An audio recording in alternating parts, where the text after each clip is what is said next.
पाकिस्तान का हर प्लान इस मैच में बिल्कुल हिट और फिट साबित हुआ। तरीका होता है 5-6 विकेटों से हारो तो फिर भी बंदा अपने जज्बात संभाल लेता है।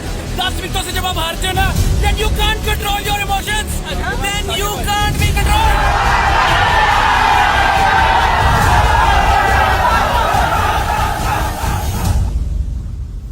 2021 के उस पराजय के बाद रऊफ के रफ्तार का अहंकार दिन ब दिन बढ़ता जा रहा था। 2022 में हिटमैन को आउट करने के बाद अब रऊफ के बयानों में बदलाव आ चुका था। मुझे लिटरली वो मैंने देखा उसको तो वो थोड़ा डिफरेंट नजर आ रहा था। मैंने तो उसकी बॉडी लैंग्वेज या मुझे अच्छा नहीं लगा। तो मैंने कहा इसको आज आउट करूं तो बड़ा मजा आएगा। फिर एशिया कप के पहले मैच में ईशान से ये बर्ताव, इस बर्ताव का बदला संपूर्ण भारत एक साथ एक दिन महज 8 दिनों में बदला लेने को ठान लेता है। लेकिन 10 सितंबर के दिन उस बदले में हैरिस बच निकलता है और उस बर्ताव का बदला बाकी रह जाता है। संपूर्ण भारत पाक पर अपनी जीत को उस बर्ताव का बदला मान लेता है। लेकिन टीम इंडिया में एक शख्स था जिसे बार बार रऊफ का वो रूप अभी भी दिखाई दे रहा था, क्योंकि उसकी नजरों में वो बदला अभी बाकी था। विश्व क्रिकेट के सबसे बड़े मंच पर भारत को पराजित करने आया पाक बाबर के दम पर भारत को भारत में फतह करना चाहता था। अपने इस सपने को पूरा करने से पहले नीदरलैंड फिर लंका पर विजय प्राप्त करके अपने आत्मविश्वास में वृद्धि कर चुका था। उसका उत्साह एक बार फिर से चरम पर था। अपने बेटे की हरकतों से नाराज वो बाप अब अपने बेटे को उसी की भाषा में समझाना चाहता था, क्योंकि जब बेटा नालायक हो तो दुनिया बाप को कोसती है, दुनिया में बाप की बेइज्जती होती है। बार बार कमजोर टीमों को पराजित कर भारत का ये नालायक बेटा अब अपने बाप को ही पराजित करने का सपना देखने लगता है। लेकिन इस मूर्ख को कौन समझाए कि बाप इज ऑलवेज बाप। उधर इस मैच का इंतजार कर रहा है हिटमैन। इस मैच को मैच की तरह नहीं बल्कि बदले की तरह देख रहा था। Revenge of hitman. 14 अक्टूबर 2023 आज विश्व क्रिकेट के सबसे बड़े मैदान पर भारत पाक एक दूसरे के आमने सामने थे। दोपहर 1:30 बजे दोनों टीमों के कप्तान मैदान में थे और मैदान का माहौल अपने चरम पर था। टॉस जीतकर कप्तान रोहित शर्मा ने बाबर को पहले बल्लेबाजी करने का मौका दिया। अब्दुल्ला शफीक और इमाम ने एक शानदार शुरुआत से टीम इंडिया पर प्रहार करना प्रारंभ कर दिया। इन दोनों की इस जुगलबंदी से नाराज सिराज ने 8वें ओवर में अब्दुल्ला शफीक को साफ कर स्वच्छ भारत अभियान को आरंभ कर दिया। पावर प्ले तक पाक के खाते में 49 रन थे। कप्तान बाबर और इमाम पाक को संभालने का प्रयास कर रहे थे, लेकिन हार्दिक ने अपनी काली शक्तियों का आवाहन कर स्वच्छ भारत की ओर अगला कदम बढ़ा दिया। स्वच्छ भारत की ओर बढ़ रहे ये कदम, इन कदमों के परिणाम को देख अब पाक ने अपने मौलवी मौलाना रिजवान को मैदान पर उतार दिया।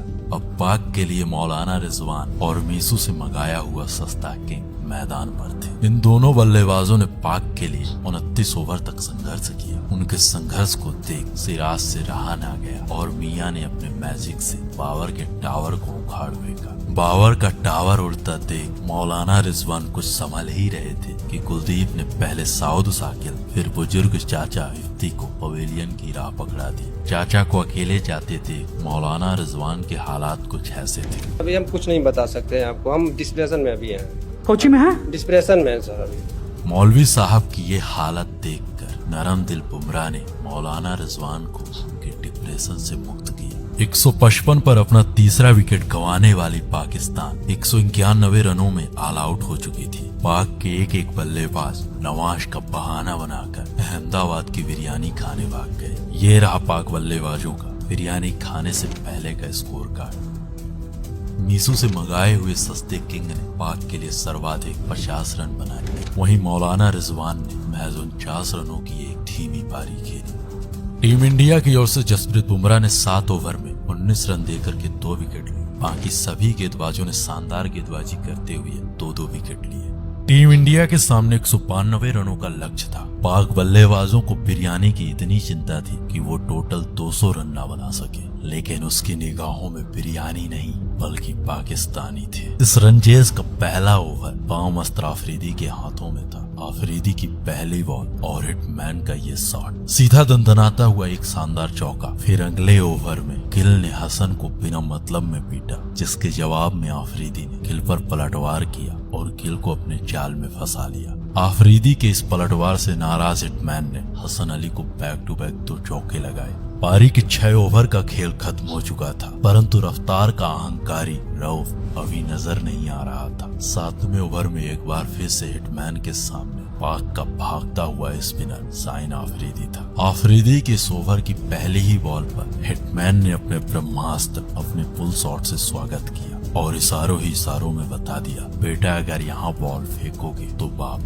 मारेगा ही। फिर किंग ने आफरीदी पर back to back 2 cover drive लगाकर 15 रन बटोर लिए। अब वक्त आ चुका था जिसको हिटमैन घंटों से ढूंढ रहा था। The man, the myth, the body reader Harris Rauf. Hitman के इन प्रहारों को देखकर बॉडी लैंग्वेज रीडर समझ चुका था कि पिलाई तो अब हमारी भी होने वाली है। लेकिन जिस कदर हिटमैन ने हैरिस को पहली बॉल पर प्यार दिया, उससे लगा कि एक बाप अपने बेटे को छोड़ देगा। उससे लगा कि वो सब कुछ भूल चुका है और अपनी इसी भूल में हैरिस ने अगली बॉल हिटमैन को बाउंसर डाल दी। बेटे की इस बदतमीजी से नाराज बाप जोर से बल्ला घुमाता है और ball out of boundary. Hitman ने हैरिस को इस शॉट से ये बताया कि बेटा भेड़ बकरियों को मार करके हिटमैन नहीं बना हूँ, ये छोटे मोटे बच्चों को मार करके मैं पुल शॉट का बाप नहीं बना हूँ। जिन जिन गेंदबाजों को मैंने पीटा है वो सारे के सारे बाप थे। लेकिन रोहित के इस इशारे के बाद भी हैरिस समझने को तैयार नहीं था। हैरिस ने इस बार बॉल को सामने रखा और हिटमैन ने कवर के ऊपर से एक शॉट खेला जो सीधे बाउंड्री के बाहर था। हिटमैन का ये शॉट रऊफ के रफ्तार के अहंकार की ललकार का प्रतिकार था। हिटमैन का ये प्रहार रऊफ के रफ्तार की इस हालत को देखकर हसन चाचा मंद मंद मुस्कुरा रहे थे। उनके चेहरे से साफ नजर आ रहा था कि बेटा हम भी पेले गए थे, तुम भी पेले जाओगे। क्योंकि हसन ने भी कुछ साल पहले 2017 के बाद कुछ ऐसा ही कहा था। इंडिया के खिलाफ आप 5 दफा फीता निकालने की ख्वाहिश में रखते हैं या नहीं? मैं तो चाहता हूँ कि मैं 10 दफा फीता निकालूं इंडिया के खिलाफ। और उसके बाद क्या हुआ था ये आप खुद ही सुन लीजिए। वो एक बैटर जिसके डरावने ख्वाब आते हो, ऐसा बल्लेबाज जिसके ख्वाब आते हो आपको डरावने है ना हो मेरे सामने बस रोहित शर्मा। अब पावर प्ले तक का खेल खत्म हो चुका था। टीम इंडिया के खाते में 80 रन 2 विकेट के नुकसान पर थे। 15वें ओवर में हिटमैन ने मैच 36 गेंदों में अपनी 50 पूरी की, लेकिन पाक कप्तान बाबर ने अपने अगली चाल का अनुसरण किया। खुद को बलि का बकरा बनते देख सदाफ खान समझ चुका था कि हमारी पिलाई तो पक्की है, तो क्यों ना फुल टॉस फेंक कर चेक कर। इसी चेकिंग के दौरान सदाफ हिटमैन को फुल टॉस फेंकता है और हिटमैन उस बॉल को आउट ऑफ बाउंड्री भेज देता है। अब टीम इंडिया के खाते में 142 रन थे। Required run rate team India के कदमों में था और करंट रन रेट पाक के औकात से बाहर था। ये मैच अब टीम इंडिया के लिए मैच औपचारिकता बन के रह चुका था। हिटमैन ने मैच 63 गेंदों में पाक के खिलाफ 86 रनों की एक ताबड़तोड़ पारी खेली और इंडियन टीम को जीत की दहलीज पर पहुंचा दिया। बची कुछ रही कसर केएल राहुल और श्रेयस अय्यर ने पूरी कर दी। टीम इंडिया ने 20 ओवर पहले 192 रन बनाकर पाक से ये मैच जीत लिया और इस जीत के बाद टीम इंडिया अपने आजीवन अजेय बढ़त को बरकरार रखती है। अहमदाबाद के नरेंद्र मोदी स्टेडियम में पाकिस्तान को पूरी तरह से शिकस्त दी And है। men in blue did not disappoint as they romped past Pakistan by 7 wickets. It has been an utter disappointment for the Pakistani fans.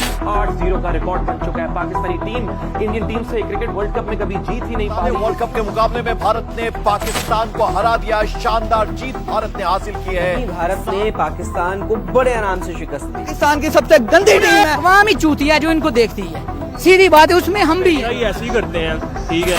हमेशा पाकिस्तान को उन्होंने जलील करवाया, आज तक ये वर्ल्ड कप में नहीं जीते। मेरा तो इस टाइम दिल कर रहा है मैं किसी गटर के अंदर डूब के मर दूं। और बात सुने, ठहरे ठहरे यार ठहरे, और ना तोड़ो।